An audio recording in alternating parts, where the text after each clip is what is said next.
Hello কৃষক বন্ধুরা, আপনারা যে ভিডিওটি দেখছেন এটি হচ্ছে ধানের জমির খোলা পচা রোগ। এই রোগটি ধানে একটি ভয়ঙ্কর রোগ। এই রোগটি হলে ধানের জমির ফলন প্রায় 30 থেকে 40% কমে যেতে পারে এবং সময় মতো না চিকিৎসা করলে পারে ধান পুরো নষ্ট হয়ে যেতে পারে। তো আমরা কৃষক ভাইয়ের জমিতে গিয়েছিলাম এবং কৃষকের মুখ থেকে আমরা শুনবো। তো চলুন ভিডিওটি শুরু করা যাক। হ্যালো কৃষক বন্ধুরা, কেমন আছেন? আশা করি অনেক ভালো আছেন। আমি হাবিবুর আর আপনারা দেখছেন agro mind by Habibur YouTube channel. তো কৃষক বন্ধুরা, আজকে আর একটা কৃষক বন্ধুর জমিতে একটি ছত্রাকজনিত রোগ হয়েছে। তো সেটি কোন রোগ হয়েছে এবং কিভাবে প্রতিকার করব এবং কৃষক ভাইয়ের কাছ থেকে আমরা কিছু তথ্য জেনে নেব কি কারণে হয়তো এই রোগটি ছড়ালো এবং কি কারণে রোগটিকে প্রতিকার করতে হবে। তো বলুন, আপনার জমির ধানের বয়স কতদিন? ওই 74 দিন হলো ধানের বয়স। ধানে প্রথম চাপান কতদিন বয়সে দিয়েছিলেন? আমি 22 দিনকে দিন দিয়েছি। কি কি সার প্রয়োগ করেছেন প্রথম চাপানে? প্রথম চাপানে তল কাটটা না, শুধু এটা চাপানে যে সারটি চাপানে হয়েছিল ইউরিয়া 25 কেজি 2 বিঘা ভুঁয়ে, আর 25 কেজি অ্যামোনিয়া, আর এমনি কাঁচ বিষ, সব বিষ গুলি প্রয়োগ হয়েছিল প্রায় 600 টাকা। জমিতে জিঙ্ক কিংবা অন্য কোনো অনুখাদ্য ব্যবহার করেছেন? না। তো তাছাড়া আর কোনো আদার্স ফাঙ্গিসাইড বিষ কিংবা কোনো বিষ স্প্রে করেছেন জমিতে? বিষ স্প্রে 4 বার করা হয়েছে। কিসের, পোকার বিষ না কিসের? পোকার বিষ। তো কৃষক বন্ধুরা, আমরা যেটি জেনে নিলাম দাদার কাছ থেকে, জমিতে সবই সঠিক টাইমে করা হয়েছে। তো জমিতে ফাঙ্গিসাইড বিষ স্প্রে করা হয়নি। তো আরেকটি যেটি আমরা বিষয় জেনছি এখানে, সেটি হচ্ছে ধানের জমিতে যখন আমরা চাপান সার ব্যবহার করি তখন কোনো কৃষক ভাইরা জিঙ্ক সারটি ব্যবহার করে না। তো এখানে আমরা যে ধানের জমিটি দেখছি, এখানে আগালটা হালকা কটা হয়ে থাকছে, তার কারণ কয়েকটি অনুখাদ্যের অভাবে সেটি হয়ে থাকে। এবং এই জমিতে যেটি হয়েছে সেটি হয়েছে খোলা পচা রোগ। আপনারা হয়তো খোলা পচা রোগ দেখে থেকেছেন, না দেখলেও কোনো অসুবিধা নেই, আমি কিছুক্ষণ পর আপনাদেরকে সেটি দেখিয়ে দেব যে খোলা পচা রোগটি কি কারণে হয় এবং কেমন ভাবে ছড়ায়। কৃষক বন্ধুরা, আপনারা যেটা এখন দেখতে পাচ্ছেন এটি হচ্ছে সেই খোলা পচা রোগ। খোলা পচা রোগটি কি কারণ থেকে হয়ে থাকে? জল দাঁড়িয়ে থাকা ধান জমিতে, বিশেষত আমন ধানে এই ছত্রাকজনিত রোগ দেখা যায়। কাণ্ডের যে অংশে জল লেভেলের থাকে সেখানে প্রথমে মোটে সবুজ রঙের ছোট ছোট দাগ দেখা যায়। দাগগুলি বড় হয়ে বাদামি রঙের হয়, মাঝখান ধূসর এবং নির্দিষ্ট কোনো আকৃতি হয় না। এবং এই ছত্রাকের রেণু চোখে পড়ে না। আক্রান্ত খোলার পাতাটি শুকিয়ে যায়, ধীরে ধীরে গাছটি মারা যেতে পারে। পাতার যে ফলকেও এই দাগ দেখা যায়। পরে শীষ আসার মুখে হলেও অনেক সময় শীষ আকাঙ্ক্ষিক হয়ে মোটেই বার হতে চায় না। ধান কালো ও চিটে হয়। ধানের গাছ বৃদ্ধি শেষে ধাপে রাতে তাপমাত্রা 23 থেকে 25 ডিগ্রি সেন্টিগ্রেড হলে, বেশি আপেক্ষিত আর্দ্রতা থাকলে এই রোগ বেশি হয়।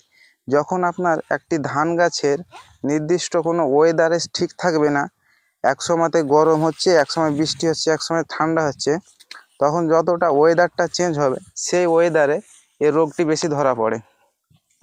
এই যে দেখতে পাচ্ছেন ধান গাছটির এই রোগটি প্রথমে নিচের দিক থেকে আস্তে আস্তে ছড়াতে থাকে এবং গাছটি দেখেন প্রথমে কালচে ধূসর রঙের হয়েছে এবং আস্তে আস্তে পুরো পাতাটিতে ছড়িয়ে পড়ছে। এই ছত্রাকজনিত রোগটি এক গাছ থেকে অপর গাছটি যেতে খুব টাইম লাগে না এবং একটি গাছ থেকে সেটিকে আরও বিশেষভাবে ছড়িয়ে দেয়। এবং আমি যেটি বলছিলাম যে ধানের জমিতে জিঙ্কের অভাবের ফলে যে মাথার পাতাগুলো হলুদ হচ্ছে, সেটি একটি জিঙ্কের অভাবে। এই অভাবটি আপনারা স্প্রে করেও মেটাতে পারেন। বাজারে এখন স্প্রে চিলামিন জিঙ্ক, যেটি চিলেটেড 12% জিঙ্ক বাজারে পাওয়া যায়, সেই জিঙ্কটি আপনারা এই ধানের জমিতে স্প্রে করলে সেটি আপনার যে কালারটি হলুদ এবং কালচে হয়ে আছে সেটি ঠিক হয়ে যাবে। এবং এই রোগটি যখন আপনার জমিতে চলে আসবে তখন ইউরিয়া সার অর্থাৎ নাইট্রোজেন সার টোটালি বন্ধ করে দেবেন। নাইট্রোজেন সার বেশি থাকাতে আপনার জমিতে এই রোগটি আরও বেশি ছড়িয়ে পড়বে। কারণ যখন এই রোগটি চলে আসবে তখন আপনার জমিতে যে পোকাগুলো থাকে সে শোষক পোকাতে আপনার এই রোগটিকে বহন করবে, এবং যে জমিতে বেশি নাইট্রোজেনের পরিমাণ থাকবে সে জমি ততটা সবুজ থাকবে এবং পোকার উপদ্রব ততটা বেড়ে যাবে। তো কৃষক বন্ধুরা, আমরা জমিটিতে যেটি দেখলাম এটি হলো খোলা পচা রোগ। তো এই রোগটি এই চাষি ভাইয়ের জমিতে লেগেছে। তো চাষি ভাই এখন তাকে স্প্রে করতে হবে। তো চাষি ভাই এখন কি সাজেস্ট চাইছে সেটি দেখি। বলেন আপনার কি সমস্যা আর এবং কি যেটা বক্তব্য। যেটা ওষুধ লাগবে সেটা দিতে হবে, যে বিষ লাগবে সেটা দিয়ে শেষ করতে হবে, তো যেন আরেকটি যেটি পোকাটা আমি না থাকে। হ্যাঁ, তো আরেকটি যেটি আমি বলতে চাইছি যে আপনারা এই যে জমিতে ধান লাগার আগুতে যে বীজটি শোধন করেন না, তো সে বীজটি শোধন করাটা আপনি কি এখন থেকে ভাবছেন যে হ্যাঁ করতে হবে না? হ্যাঁ, করতে হবে। তো বীজটি শোধন করলে আপনার খুব অল্প টাকা খরচ হবে, তাই তো? সেটা হ্যাঁ, অল্প টাকাইতে হবে। তাহলে এতদিন জানতাম না, এখন জানতে পারলাম, এখন থেকে শোধন করে লাগার চেষ্টা করতে হবে। যে বীজই আপনারা লাগান না কেন সমস্ত বীজকেই শোধন করবেন। আপনারা হয়তো এখন এই রোগটি ধরতে পারেননি, যখন আপনারা সে ধানটি কেটে নেবেন তখনও যদি রোগটি আসে তো সেই রোগটি সেই ধানের বীজে চলে যায়, এবং সে ধানের বীজটি যখন আপনারা ফেলবেন তখন এই সময়ে, যে সময়ে এখন রোগটি এসেছে এই সময় থেকে আবার এই রোগটি শুরু হয়ে যায়। তো যাই হোক, এখন আমরা জানবো যে এই রোগটির প্রতিকার। তো এই রোগটিকে প্রতিকার করার জন্য আমরা যে বাজারে কেমিক্যাল পাওয়া যায় সেই কেমিক্যাল দিয়ে আপনাকে রাসায়নিক পদ্ধতিতে রোগটিকে প্রতিকার করতে হবে, এবং সেটি হচ্ছে সিনজেন্টা থাকা যায়। তো সিনজেন্টা কোম্পানির আপনার অ্যামিস্টার টপ এই খোলা পচা রোগটিকে খুব ভালোভাবে কন্ট্রোল করে।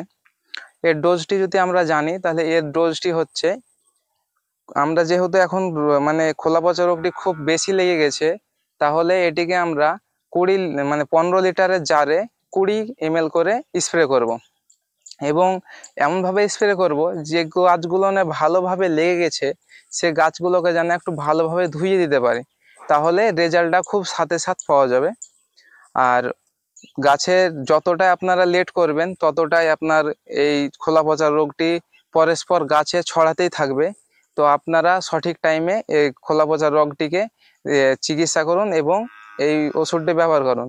বাজারে অ্যামিস্টার টপ না পাওয়া গেলেও আরও অনেক কোম্পানি আছে যেগুলো জেনুইন কোম্পানির ব্যবহার করতে পারেন আপনারা, যেরকম ক্রপ কেমিক্যালের অগ্নি টপ, যেটিতে সেম টেকনিক্যাল পাওয়া যায়, সেটি হচ্ছে আপনার অ্যাজোস্টোবিন এবং ডেমোগানা জল। এটার ডোজও সেম, আপনার 15 লিটার জলে 20 ml করে ব্যবহার করবেন। তো এই বীজটি আপনারা সকালে এবং বৈকালে এই দুটো ওয়েদারে ব্যবহার করবেন। জমির এবং বৈকালে বীজ প্রয়োগ করা সঠিক টাইম। তো এই ছিল আজকের ভিডিও কৃষক বন্ধুরা। তো আমরা আশা করি যে চাষি ভাইয়ের জমিটি ঠিক হয়ে যাক, এবং স্প্রে করলেই আশা করি ঠিক হয়ে যাবে। তো ভিডিওটা যদি ভালো লাগে তাহলে ভিডিওটিতে লাইক করুন, এবং এরকম কেউ যদি খোলা পচা রোগের সমস্যায় সমাধান হয়ে থাকে তাহলে তাকে ভিডিওটি শেয়ার করে জানিয়ে দিন, যেন সে খোলা পচা রোগের চিকিৎসাটি সঠিক টাইমে এবং সঠিক নিয়মে করতে পারে। তো এগ্রো মাইন্ড চ্যানেলে আপনারা জুড়ে যান এবং নতুন ফ্যামিলি হয়ে উঠুন। সাবস্ক্রাইব করতে ভুলবেন না। ধন্যবাদ কৃষি ভাইয়েরা।